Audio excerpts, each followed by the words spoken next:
What is up, everyone? So today I'm going to be comparing two different Amex business cards that I both highly recommend. However, one is slightly better than the other, and I'm going to be going over which one I'm going to be choosing today. I was actually looking for another business credit card for one of my companies, and I've been going back and forth between the Hilton Honors card and the Marriott Bonvoy Amex Credit card, and really just haven't decided yet up until now on which one I'm going to be going with. So I said, hey, this is a perfect time to shoot a piece of content for you guys. I'm sure someone else out there that's a business owner and looking at these cards are kind of debating back and forth which one they should go with.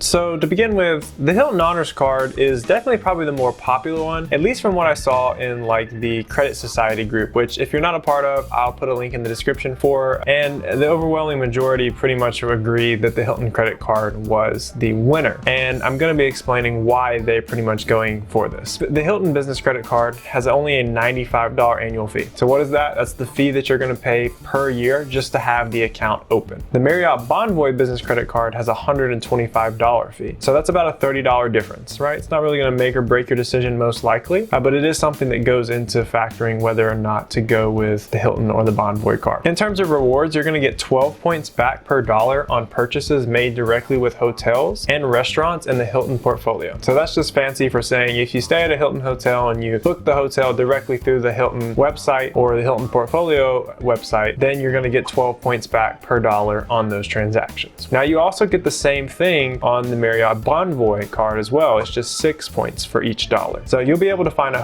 hotel for either one of these cards pretty much no matter where you're going. You also get complimentary Hilton Honors Gold status. This allows you to basically get more perks when you're actually staying at a Hilton hotel versus the Marriott Bonvoy didn't really give you that automatic upgrade at least from what I read. Another thing that really is the biggest decision maker for me is what you get your points back on. The rewards categories essentially. The Hilton Honors card gets 6 points back at US gas stations, wireless telephone services, and shipping. You also get 6 points back on restaurants, flights booked directly with airlines or with Amex Travel, and car rentals. Versus on the Bonvoy, you only get this on restaurants, gas stations, and wireless telephone providers. So to me, the Hilton is pretty much already a deal sealer. Now, in general, you need to keep in mind that these points here are not Amex points. So what does that mean? They're not equal in value. You do have to kind of convert these points to a dollar conversion essentially, or really into cents, to really figure out what's the value of each one of these points. For the rest of these card membership benefits, if you guys are, know anything about credit cards, you probably know what an extended warranty is. Basically, they're going to extend your warranty typically by about a year on products purchased with this card. You get purchase protection. Most of these things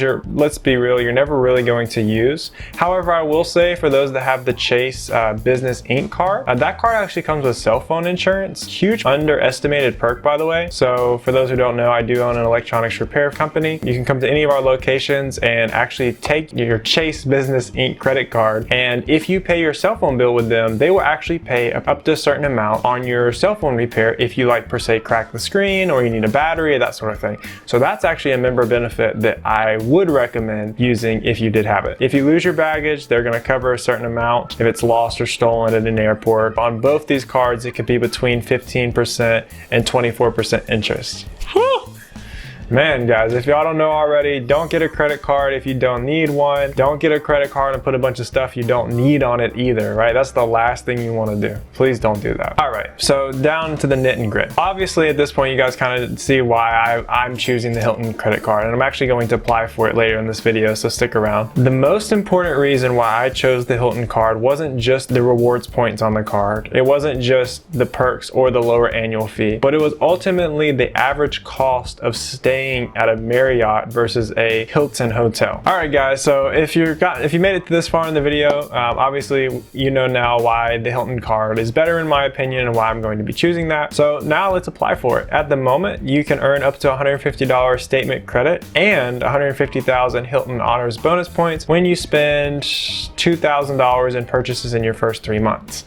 So pretty cool stuff. So this is a perfect card if you are thinking about a good business card for you, because that $2,000 in purchases is probably not unrealistic. You are probably going to put that much or maybe a little bit less on your card in the first couple months of your business as it is now. So why not get a credit card, get points back, and get these bonuses if you were already going to do it? Keyword, if you were already going to do it there, right? Like I said earlier, don't just get this card if you're just trying to stunt with it or think that it's going to help you build credit, even though it means you might have to go into debt. Don't do that. Bad decision. All right, guys. So I've actually already filled out my application and submitted it. However, I opened up another tab to actually show you guys what information you should be putting yourself. I recommend using your business address if you have one. Like for example, mine is Jonathan at my company. Yours might be, you know, whatever it is. Even if you use your personal email address for business, that's fine. Second thing is you're going to put your business information. So for example, this might be the name of your company. The business name on the card, don't worry, what you put there is not going to actually affect whether or not you get approved. You can put whatever name you want there. It doesn't even have to be your DBA. It can just be whatever name you want there. Your DBA name would be if you're doing business as such and such. Like let's say you're a sole proprietor, Jonathan Strange,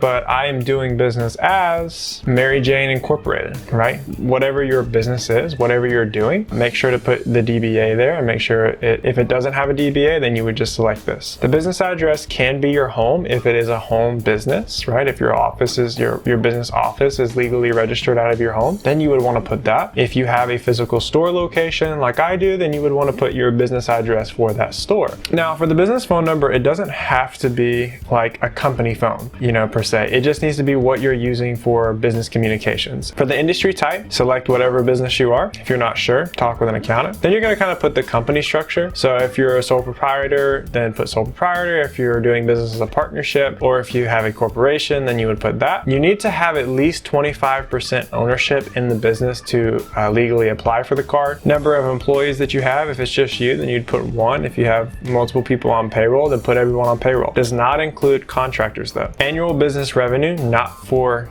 all of your businesses, for the one that you're applying for. Okay, so if you have multiple businesses or multiple streams of income, put the one that's pertaining to this company that you're applying for, not all of them. Estimated monthly spend is like how much you plan to spend on this credit card. If you have a federal tax ID number, then you would put that here. If you are a sole proprietor, then it would actually change to your social security number. Also, by the way, if you have business partners, you would have to actually list them on here. Put your personal information. The middle name or middle initial is not required. What do you want on your card? So home address, pretty straightforward. State, phone number. Again, this is going to be personal, not business, but if you use the same number for business and personal, they're not going to like decline you because you put the same number for your business phone and your mobile phone. Don't freak out about that. All right, guys. And then to the most important question that everyone has. What do you put as the total income on your credit application? This is probably the most debated question in the Facebook group that I'm a part of, the Credit Society, and just in general, because it's such a loaded question, especially like if you haven't been in business for a long time. I put 3 to 5 years for the company that I was applying for. You know, if you're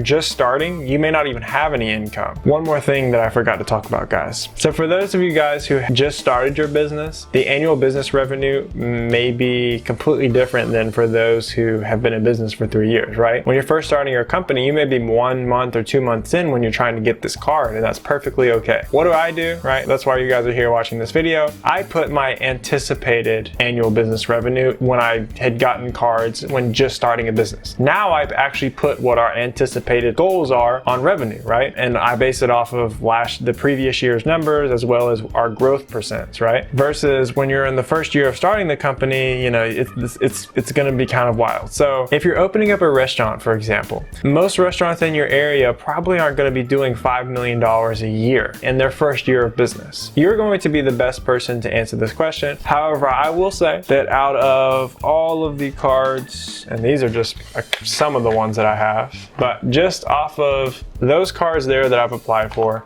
not one have asked for proof of business income. And what I mean by that is they've never come back and said, oh, well, you said you put $150,000 in business income. We want to see the report of that. None of them have done that. You know, they just have to get approval based off regulations to make sure that you can afford the card and that you can do your due diligence with the credit that they give give you, okay? Then lastly, come down to the bottom, it'll tell you the variable interest rate, and you'll click submit application. All right. Now, if you do not get approved immediately, do not freak out. This is completely normal with business credit cards. I would say of all the ones that I've been approved for, and I've been approved for a lot, I would say 70 to 80% of them I didn't get approved for instantly. This is because it's standard procedure with business credit cards because they want to verify that your business is legitimate. Now, here's a little tip. 99% of these companies will let you email it in today's society. So ask them, say, hey, do you have an email address that I can send it to you instead? Because if you fax it to them, it's going to take longer to get there and it may not even get there, okay? Most of us don't have fax machines anymore. You'll submit your EIN paperwork if you're a company or whatever documentation they're needing you to submit to move forward. 9 times out of 10, if you get to that point, you're going to get approved. So as you guys can see here, I was actually pretty much approved immediately. So this was actually the first time this has happened. They pretty much immediately approved me for this card, which is pretty cool. A lot of times, don't freak out. This may not always happen to you guys. It didn't happen to me on the first time. If you have employees for your business, you can add them here. You can always add it here. Like I was saying, if you watched my other video about the Brex credit card, which I'll link somewhere, it'll be in this video in here for you guys. But the Brex credit card is amazing because it literally solves this problem right here. All right, guys, so now that I've been approved for this card, I'm actually going to call them and get them to send me this card quicker than they normally would. I do this for pretty much every credit card I purchase just because I want to be able to get started using it and getting those points as quick as possible. And 9 times out of 10, if you actually call them, you can request for them to give you overnight shipping on your new credit card. So I'm actually going to show you how to do this. Thank you for calling American Express. My name is Sophie. How may I help you? Hi, Miss Sophie. My name's Jonathan Strange. I was recently approved for the Hilton Honors Amex card with you guys, and I'm looking to get that card in as soon as possible so I can go ahead and make some business purchases. And I was wanting to know if you guys could priority overnight mail that card to me. Sure, I can check on that. Once the request gets approved, the card or the entire account is in transition for like 7 to 10 business days. That is the only reason, unfortunately, we don't get an option to expedite it. But I'll check on this. Yeah, no problem. I called because normally with like Chase, and I think even you guys had priority mailed a previous card to me as well. So I was pretty sure that you guys could do it, but just let me know. They're gonna typically tell you that 9 times out of 10 because you gotta understand the person you first talk to when you get on the line is not a decision maker. They can't pull the strings needed to be able to get that card priority mailed to you, but I guarantee she'll talk to her higher up or manager. He'll tell her it can be done and then they'll mail it out priority mail. I've never had one that wasn't able to be priority mailed out to me. So just a little tip for you guys.